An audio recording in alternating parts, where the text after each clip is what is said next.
Greetings, martial artists. Yuuma here with the video and answer everyone is looking for. The burning question of whether Sword of Justice is free to play or pay to win. Short answer, it's not pay to win. It's far from it. Now, for the rage baiters and PC MMO Andes, nothing will satisfy you, so you can just click off this video now. But if you actually care for why the game isn't pay to win, let me elaborate every detail for you. Let's start with a scale from 1 to 10 on the pay to win meter, okay? 1 is being super free to play. Everything is accessible, even playing field. No possible way to pay for convenience or advantage. The dream game where everything is at the touch of your fingertips and can be unlocked. A game that respects your time and grind. No game really achieves this in MMO space specifically. It's just a dream of all players to one day reach. But reality is a game needs some sort of monetization model to be profitable, right? So the servers can stay up. Now, on the other side of the scale, 10 being extremely predatory pay to win, where they stuff pop up deals in your face at every waking moment. This entails VIP level system, incentivizing you to spend more for extra benefits and package unlocks, or stat advantages for purchases, or cosmetics with stats, bundles deals that equate to power increase, or any form of pay to advance. Uh, if honestly the biggest scam is showing like those discounted deals with a time limit to really make you feel that you're missing out. That is 10 for the extreme pay to win stuff. Now, where does Sword of Justice fall on this scale? I'd say a respectable 3 out of 10 on the pay to win scale. Anything that is labeled pay to win should be like a 5 or 6 out of 10. So let's explain what's going on. Like, why is Sword of Justice a 3 out of 10 and why it's very free to play friendly. First thing to preface is that all classes are equal and you can achieve all content without spending a dime. I want to make that very clear. You don't have to spend anything and you can still enjoy the game. There's plenty of free costumes, good looking costumes as well, that you'll get without having to lift a finger, all right? However, all cosmetic purchases are for looks only and provide no advantages other than to look good, extra good for that matter. I'll be pointing out the 3 things that are pay to win esque, but just because I'm pointing out the pay to win stuff doesn't mean squat, okay?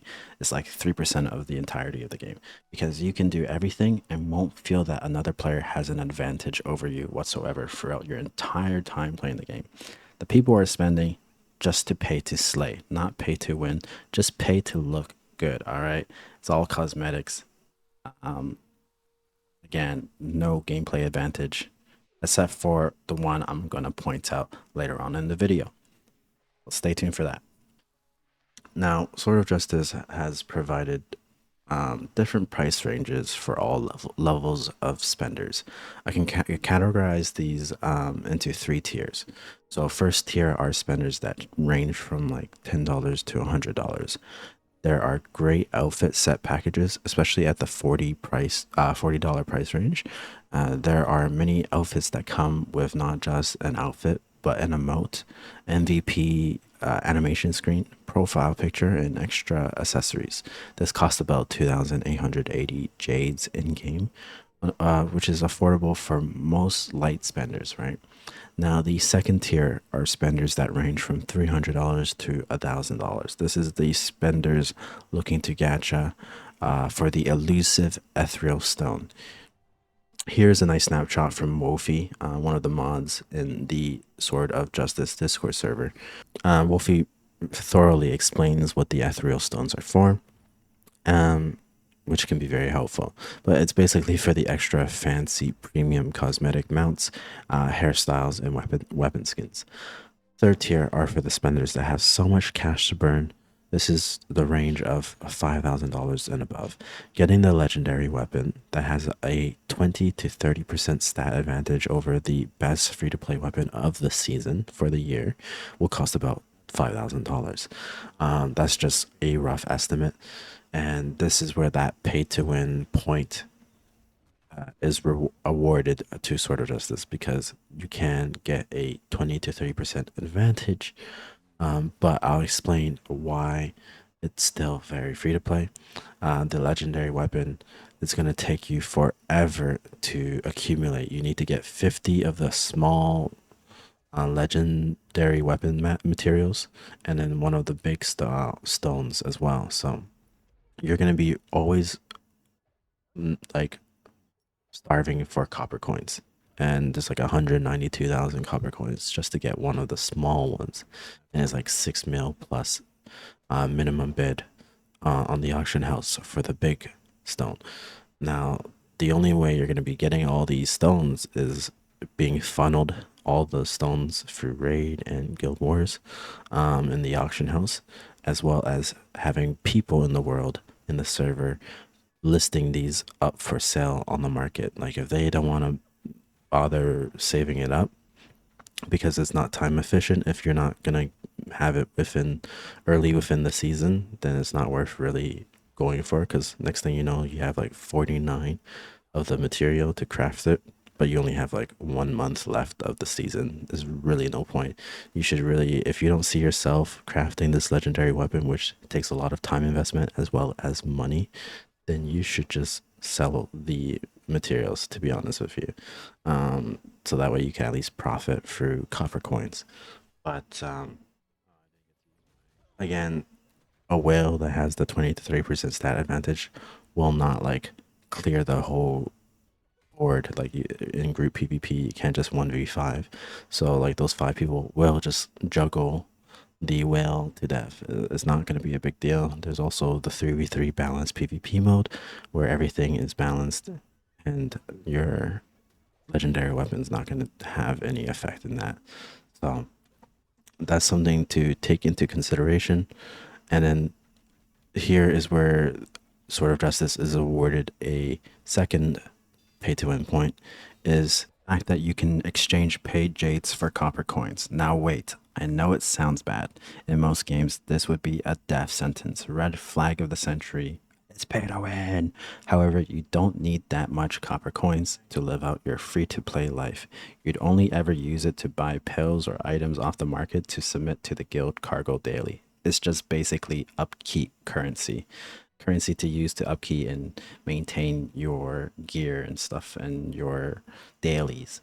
For whales, though, copper coins are used for the auction hall system. You need copper coins to do the bids, at least the minimum bid, mainly to get the 50 legendary weapon materials from raids or from Guild War auction. It's super, super ridiculously expensive, as I just mentioned, and not feasible for free to play.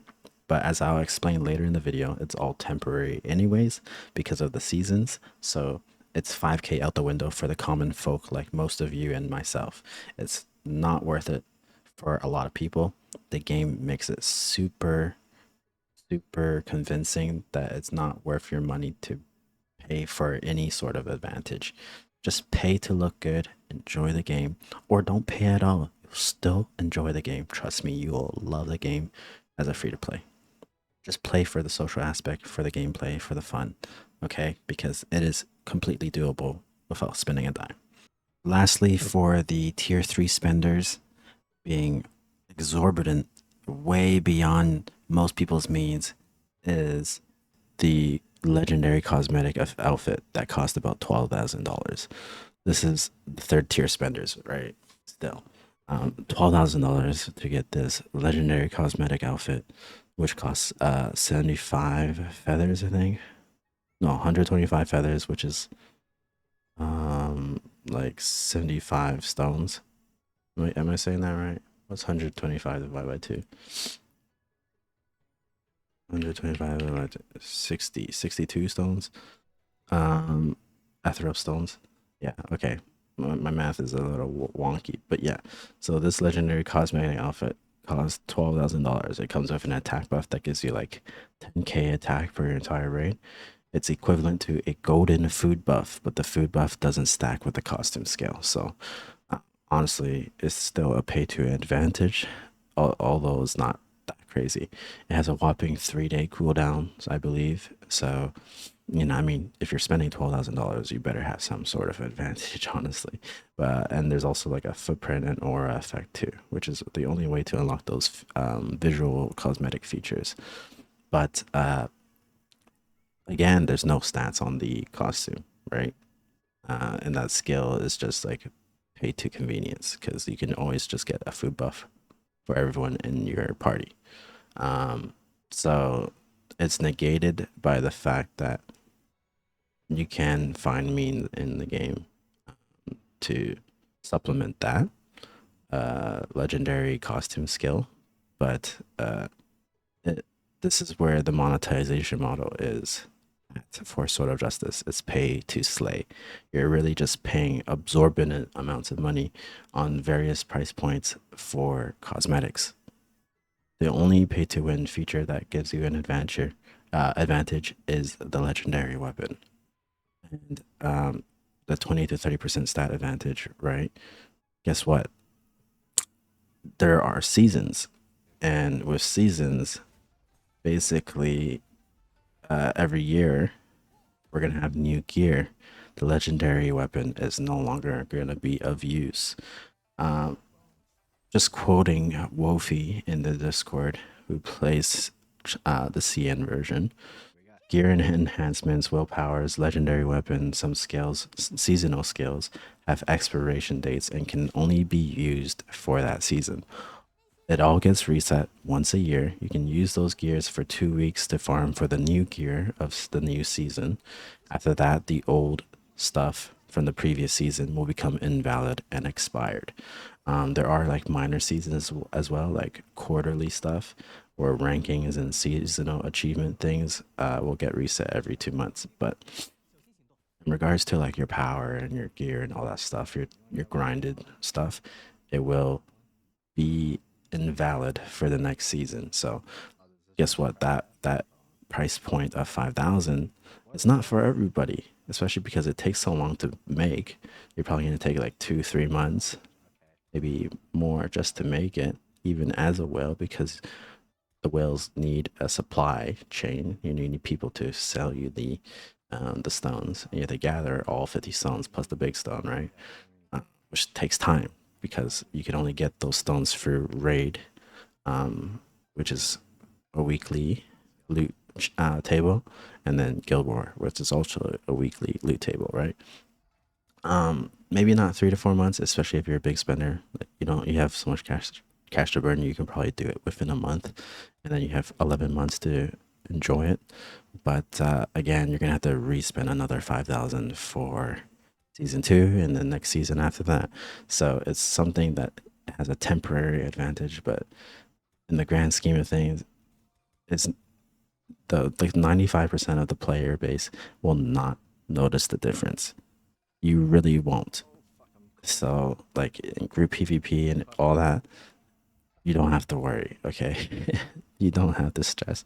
This is a very free to play friendly game, and just enjoy the game. I'm gonna be honest with you. It's so fun. Lots of team play, lots of social aspects, lots of features. There's a lot of features that are not out at launch yet, but will be in the future. There's a creative workshop. You can make your own mini games. You can play hide and seek. There's TFT version as well. Teamfight Tactics. There's all these various social mini games that keeps you coming back, and there's so much more to explore as well on your own time. So that's where the 2 points leading it Sword of Justice to a 3 out of 10 in my opinion, on the pay to win meter. So extremely free to play. I think honestly I've played so many mobile MMOs like Dragon Raja, Tales of Wind, um, Moonlight Blade. Um, like they're all pay to win. All pay to win. Like Moonlight Blade, I would give it a 8 out of 10. Honestly, Dragon Raja is like a 9 out of 10. Um, so yeah, honestly, pay to win for Sword of Justice, 3 out of 10, I would say. Now, some people are gonna ask, what about the gacha? The gacha for hero skills, bro. The gacha for hero skills does not give you any sort of advantage or power advantage, right? It's more just a variety of different skills, and not all of the skills are going to be good anyways.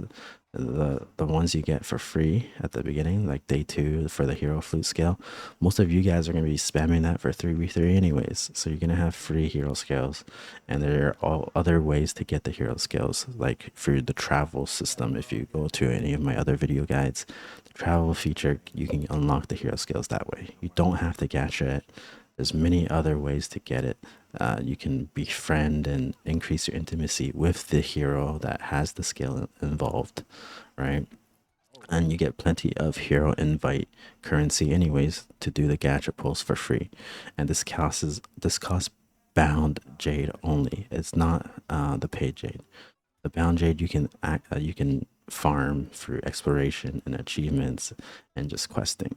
So again, there's no pay to win in that aspect for the gacha system. Um, the only one that is pay to cosmetic is the gacha for the ethereal stone. But again, there's no advantage to that other than to look pretty. So hopefully this explains my thought process on why Sword of Justice is far from pay to win. It is super free to play friendly. The Honestly, I'm super happy with the change of pace because I've played so many predatory pay to win games, gacha games, PC MMOs, mobile MMOs, and this is not that.